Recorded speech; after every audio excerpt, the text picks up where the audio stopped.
Welcome back to the channel. We're sure glad to see you today. John Fix and I found a wonderful old Armstrong ball peen hammer, one made in the USA. We sure love to restore this and add it to our collection, so let's get down to the shop and get started. Well, I went to the flea market yesterday and I was about to chalk it up to another bad experience. Nothing really there to get, not much at all. It was cold and raining and wasn't a big turnout. But at the end there, I found a vendor, one of my favorite guys, and he had a whole stack of ball peen hammers. So I got to looking through them saying, well, I got a lot of ball peen hammers. What do I want with this? But I didn't give up. I narrowed it down to two. He had a Stanley, which was a nice one. And I don't own a Stanley ball peen hammer. But I came across this Armstrong ball peen hammer. And I don't even own an Armstrong tool. So I got to looking closer at it. And it's got, if you can see it on here, the Armstrong logo, with the strong arm holding the hammer. Armstrong made, and it's made in USA. So right then that got my interest. I said, well, that's something I don't have, and I really like the logo on it, and I really like the grain in the wood here. I think this wood is going to turn out to be super sharp looking. It's got a notch out of it here, pretty bad, and it's got a notch back here, pretty bad. So it's got some flaws to it, but the head is on rock solid tight, and if you look, it's really, put on there well, and it's really solid. No reason to take it off and do anything with it. And a little history in the Armstrong Brothers Tool Company, the four brothers that started the company. And its first use of the Armstrong name, or the Armstrong logo, was in 1897, and then let me go back on, first use of the actual logo, 1897, and the trademark was issued in 1917.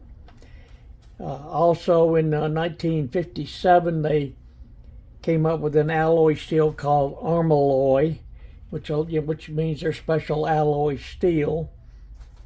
And we know Armstrong for open and closed in wrenches, socket sets, and drive tools. That's primarily what we know them for. I mean, they make tons of items and still do. They've been bought up by Danaher Company. In fact, they used that logo until the 1990s.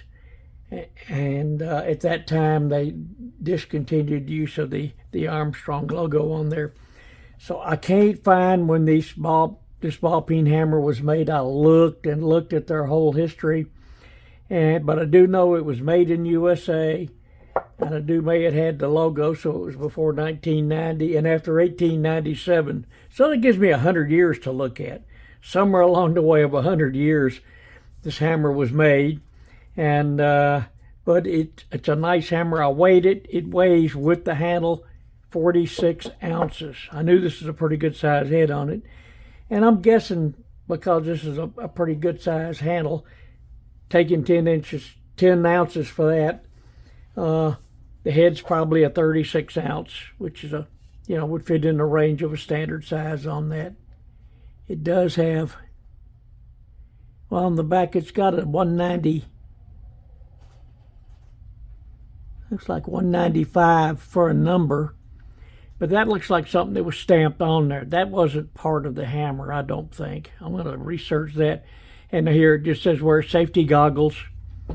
So this was probably done at a time where they, got into that pretty heavy, which was maybe 60s, 70s, where they started putting the safety goggles and warnings on everything, and put warnings on hammers saying don't strike any surfaces with it.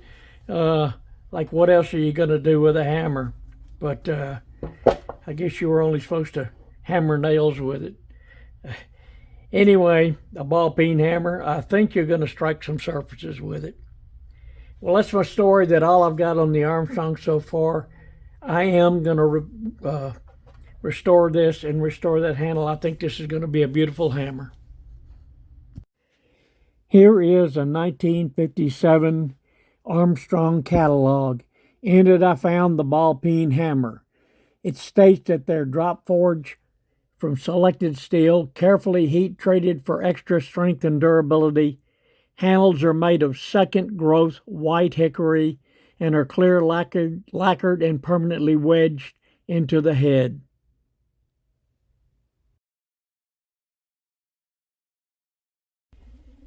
Before we move on to the restoration, I want to review some happenings with Armstrong. Armstrong, as I mentioned, started by the 5 Armstrong brothers in 1890 in Chicago.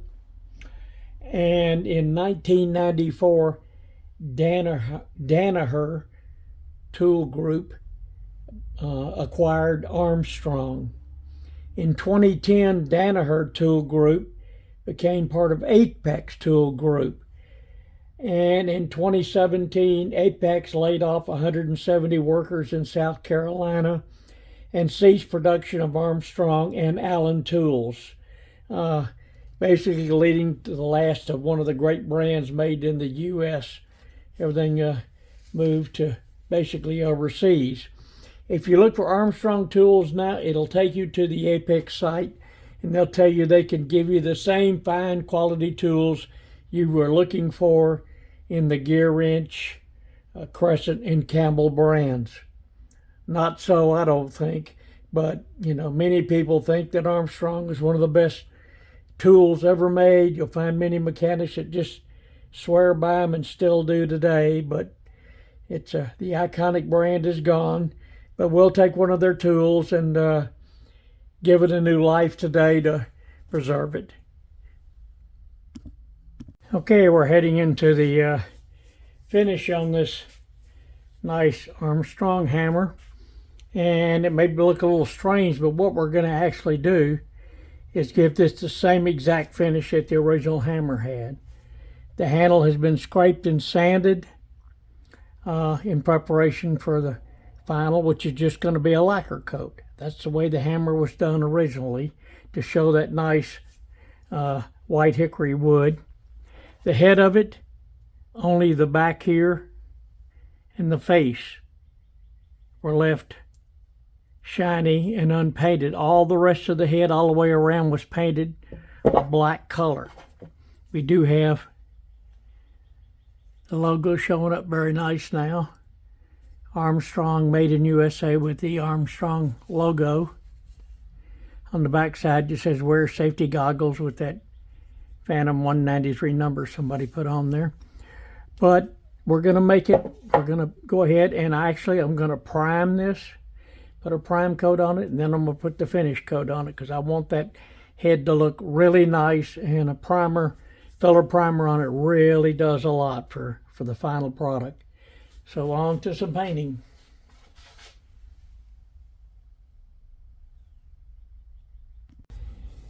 Well, this Armstrong hammer has been a lot of fun. If you remember, I found this old ball peen hammer, and of course Armstrong's no longer in business.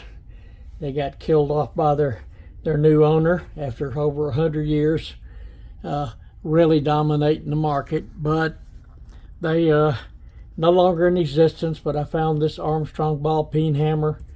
Condition was pretty rough, and I decided I wanted to restore it as close as possible to stock, the way it came from the factory. I know some things, do some modifications to them. I might sometimes do some things what I consider better, but I wanted to do my best. And the original one had a white hickory handle with just a shellac on it, no finish. And the head of it was actually painted black here, except for the very tip. And in fact, this end here was. And while it looks like that was a shiny finish, it was just worn off from many years of use, as you would setting a hammer down a bunch of times and using it for 50 or more years. So here's what I did to bring this tool back to stock. And I think I found the right look. Basically, I'll start with the handle. We scraped it, sanded it down, and got it back down to the natural wood. There's absolutely no stain on here. It's just a shellac.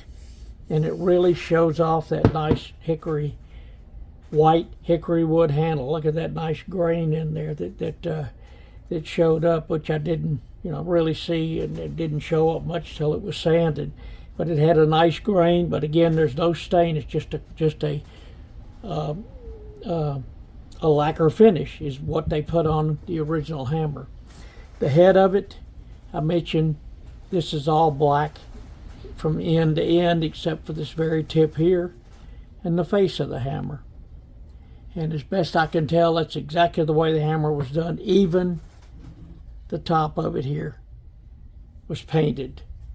So I looked at all the pictures I could find, went through the internet, found old catalogs, and everything I got showed me this look. So not only did we improve the appearance, we took it back to stock as the hammer, best I can find out, was, the way it looked when it was made. For the black on here, there's, I must have, as I've got a lot of cans of red, I probably got 10 different cans of black. Everyone's a little different. Flat, semi-gloss, gloss, just various things. But I've got this that I used it on a vise and a couple of other projects. It turned out great. It's made by Bear, and it's a textured black paint. It's a matte finish. So it's matte. It's just got a little bit of a shine to it. And it's but basically flat with the texture, and you can see the texture on here just made this metal really nice. I sanded it all down, shined it. It was a shiny finish the way I do it after I sand it, and I shined it on the fiber belt to prepare it. And then there were some little marks and things and imperfections in here, so I put 2 coats of filler primer on here and sanded it down. I smoothed it out and then put 3 coats of that black paint on here, 3 light coats on top of that. So it gave good coverage. That's a nice look. I like the textured matte black. I think it just was a nice finish, and in my opinion was the perfect finish for this hammer, with the contrasting face of it shined, and the peen part in the back shined is the only shiny parts. And of course the handle, the natural wood handle, turned out nice. So that's my idea. From what I can tell, we restored this Armstrong to its original glory. It was a great hammer, and I'm going to be glad to get this one on my display. Thanks for watching my video.